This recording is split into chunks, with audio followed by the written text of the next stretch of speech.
Okay, so what is number 5 in terms of the difficulty scale? Where do I go regarding the top 5? Well, I would say that certainly what belongs there, and as number 5 is this handsome fellow over here, the latch cube.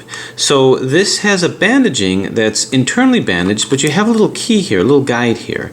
So anyone who's played with this puzzle or solved this puzzle knows exactly what I'm talking about. You have to follow the arrows. I can turn it this way, but I can't turn it back. Which would seem okay, fine, except the arrows mix and match. So if I were to take something that's, say, forward arrow, let's say I put in an arrow over here, this is only going to be going forward here. But if I have an arrow that's going the opposite direction, then I can't move it at all. So that's interesting. If I have a situation where I've taken out all of the arrows, then I can go anyway. So it's really a brilliantly conceived and brilliantly designed puzzle. And what it translates into is a very challenging solve. And this took me a little while to figure out. Now, currently, it's not a difficult puzzle for me to solve because once you know the strategy, it's just a matter of doing it, of getting it in. So the real challenge of this was the initial process of figuring it out, of how to do it. Once you figured out how to do it, or once you've shown how to do it, it's pretty straightforward, although it still does take some reasoning. It still does take some effort, but really it's the initial figuring out of it that's the problem. So I would say certainly number 5, the latch cube, takes a very proud place in terms of just how difficult this was and how difficult this was to figure out. Okay, so number 4 then would be, I would say, another bandaged one, which was this guy over here. 1, 2, 3, 4, 5, 1, 2, 3. So this is a 3 by 4 by 5, but it's a 3 by 4 by 5 I-cube extreme, which means that it's actually truncated on 2 layers, this layer and this layer. And what you end up with is an I-cube. Now, I-cubes aren't too difficult to solve, but when you've caused it to become an I-cube extreme and you truncated 2 layers, it does make it very difficult. And it turns out that the bandaging becomes very difficult to sort your way through. Now I'm going to add as a corollary to this, and this is from GR Cubed, this guy over here too. So this is a 5 by 6 by 7, and this was difficult. In order to solve this camouflage type cube, I eventually had to do it by way of doing like an AI solve. But even after I did an AI solve, there was putting some of these little pieces in, and that took me a little while to do, but as long as you do enough of the AI solve, you should be able to. This guy was even more of a challenge, so I didn't want to have 2 separate categories. Whatever was a challenge with this got more so with this guy over here, and that's because the bandaging made it very difficult to make certain moves. Like I can do every type of move here, although it got more and more bandaged as I was doing it. But here there's certain moves that I couldn't do moves after that. So I couldn't do a 90-degree turn after I did a 180-degree turn over here. So this took me a while in order to figure out, in order to get. And then even after putting it back in its native shape, filling in some of these pieces in here became difficult. So I couldn't just do an AI solve. I actually had to do algorithms to kind of get me through the extreme bandaging with this. So I would say GR Cubed 2 by 3 by 4 and 4 by 5 by 5 by 6 by 7 I-cube extremes, which are really just camouflage cubes. That certainly deserves a place in the top 5 in my book because that took me a while to do. Okay, next we get to number 3. So what's number 3? I'd have to say, I'd have to add in another hybrid with this, and I'm going to say this guy over here. Now this is a true dino cube. So this is a dino cube. So you could scramble it and solve it completely as a dino cube, which is fine. So you got dino cuts over here. And you can solve it and scramble it completely as a scube. This is Tom Z's puzzle. So here are your scube moves over here. So you know you've got your centers, you've got your edges. This I got a while ago. This was actually the first puzzle that I got that took me over a couple weeks to solve. It actually took me a couple months to figure out, because although the dino portion and the scube portion by itself are pretty easy to do as they're standard puzzles, there's something about scrambling them together. So if I do a dino move and then I do a scube move, say another dino move, the process of reduction actually became very difficult with this. Once I was able to figure it out, I solved it again and again, and it was okay. It was no problem. But there's a strategy to it. So in the process of solving this, if you look at the video demonstration of it, you'll see that it took a lot of strategy regarding how to reduce this to a cube and then solve it as a cube. Or I think reducing it as a dino using cube moves. So there's dino moves and cube moves. But this was the first one that took me months to figure out. And it was one of the first puzzles that I had that I actually thought I wasn't going to be able to do. There was no guidance out there. There was no tutorials that I could refer to. I simply had to just kind of push my way through it, step by step, find strategies that worked. But this one almost got away from me, but certainly deserves its place in the top 5 and absolutely deserves a potential place for mass production. Very fun puzzle once you get it figured out. And I'm curious to see what other people's strategies would be with this as well. So there it is, number 3, the Dino's Cube by Tom Z. So at number 2, I'd have to say would be another puzzle by GR Cubed, and that would be this guy over here. So what this is a morphings puzzle. But what it is it's an AI morphings. Now he has 3 other versions of this that have different shapes and different configurations. This one I have to say was absolutely the hardest. You can put it into configuration here so that you can make the moves.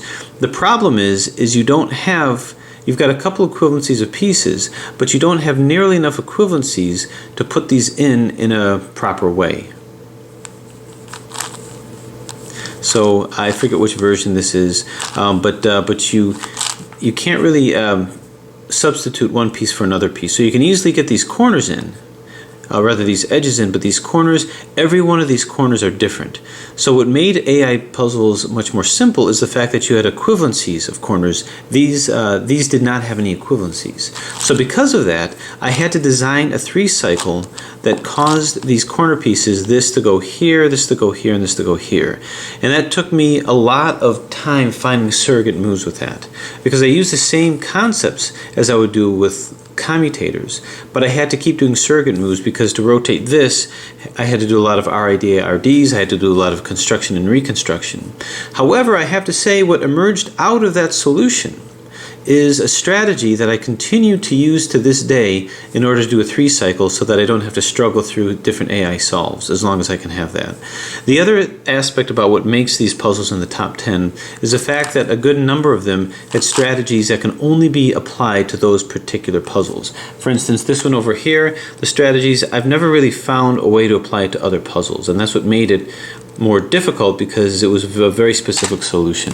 This one I was able to find and develop an algorithm that I can use for any AI puzzle so that I don't have to rely upon the equivalencies of corners anymore.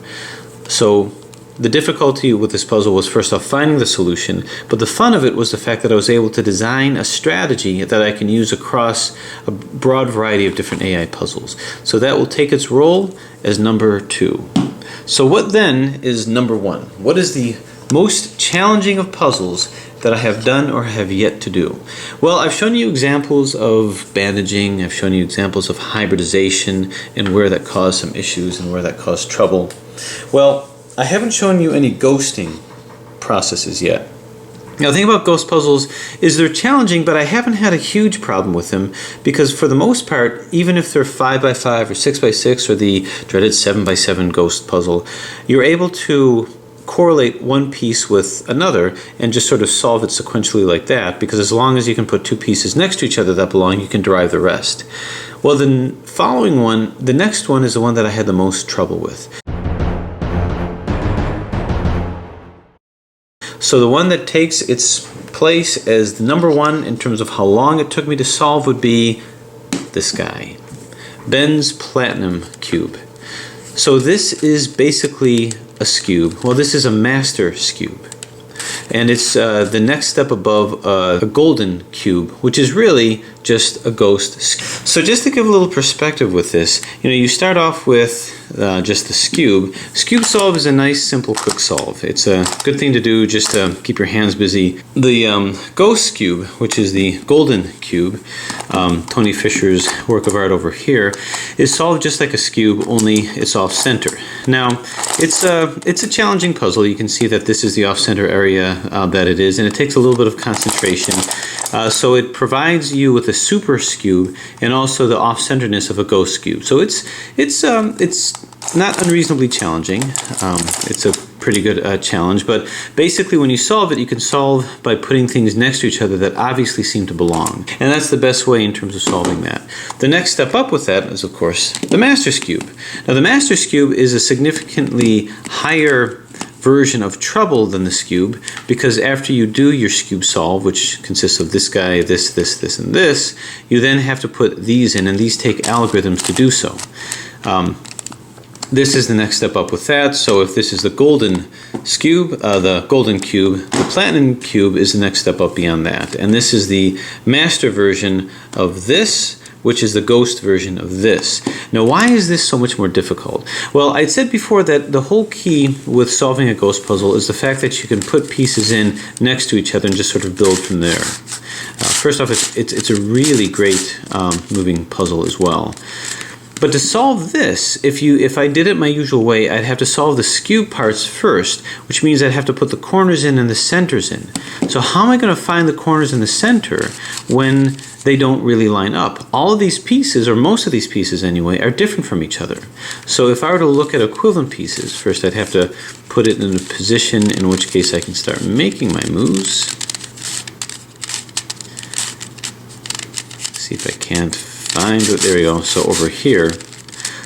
So really what it looks to be is this is a corner over here. This is a corner over here. So the center is going to be, say, over here. See if that makes sense. Yeah. So this is actually a center over here. So how do I know that this corner belongs with this center unless I have this in between? So here's a corner, here's a corner. Here's a corner, so surrounding this, and here's a corner over here. So surrounding this center is 1, 2, 3, 4 corners. But you can't know that they belong in the center. You'd have no way of knowing that unless you put these guys in first. So I had to actually work it backwards, because once I put these in, then I do algorithms to put these guys in as well. Do 3 cycles with this to here, this to here, and this to here. Then I would do 3 cycles doing this to here, this to here, this to here. That became almost impossible in terms of its perspective to know how to do that. So what I would have to do is say, okay, here's an edge, here's a corner here rather, and these are the areas that surround that. So I can design a 3 cycle. First I'll find the right corner, it's over here, this can go here, this can go here, and this can go here. So that's how I would do this. Then in terms of the edges here, that became even more of a problem, because I would have to figure out how to get the perspective to do that. When I have this over here, I know that this can come here, this can come here, and this can come over here. But how am I going to do that with this? To cycle this guy, I had to figure out which corners I'm going to be using to call it a side. Because I'm saying that this is a side that I'm turning, this is the corner that I'm turning, but where's my true side here? So in order to get this to move, I had to correlate that with this, the corners here. So this, I guess here's a center here, this would move with this would move with, I don't know, this, and this would move with this. It made you hopelessly lost. So not only did you have to figure out how to put in the pieces by putting it sequentially next to each other, but then you had to keep your perspective to do the very algorithms. So I couldn't do the algorithms in the same order, and by not doing it in the same order, it would mess things up. Plus, just when I thought I was doing it well, there is false equivalency. So you actually have pieces that are equivalent to each other. Some are on different orbits or different planes that never cross, so that's confusing, and some are. So there's a time when I had it all done except I had 2 that had to be swapped, which was impossible. So I had to look and look and look for another piece that was equivalent to another, and that took me a while to find. So you can see that we're off center, not just on one edge, but on 2. So that made it very difficult. I had to do this layer, then this layer, this layer. I had to try doing layer by layer by putting in pieces sequentially. So it made this ghost variation difficult, is the fact that my normal solve would put pieces in far away from each other, and I couldn't do it with this. So I had to do it step by step. So the challenge was not that I had to invent new algorithms. I actually didn't. What I had to do is I had to keep my perspective about me, and this one took me many, many months to actually finally do. As a matter of fact, if you notice on some of my videos that took the span of months, you'll see a scrambled platinum cube just hanging out in the background because I would pull it out and I would try. And at one point I think Ben even commented on one of the videos stating that I noticed that you have a scrambled platinum cube in the background. How's that working for you? So anyway, I finally scrambled it, I finally solved it rather, so you can see it's solved now, and I've only solved it once. Will I solve it again? Well, if need be, I'll do a video with this if I get the courage to go through the technique, but this really needs to be mass produced as well. And this very proudly is displayed as the #1 in terms of the hardest puzzles that I've had to do.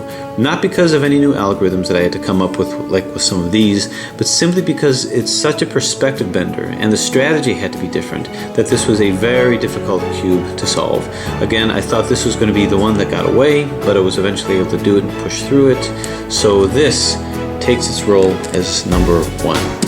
So there you have it, the top 10, in my mind, toughest puzzles that I've ever had. What do you think? Do you think certain things belong on this list that wasn't on this list? Or other types of puzzles or honorable mentions that you'd like me to bring out or talk about? Anyway, I'll have other top 5s and top 10s coming out in other categories. Thanks for watching.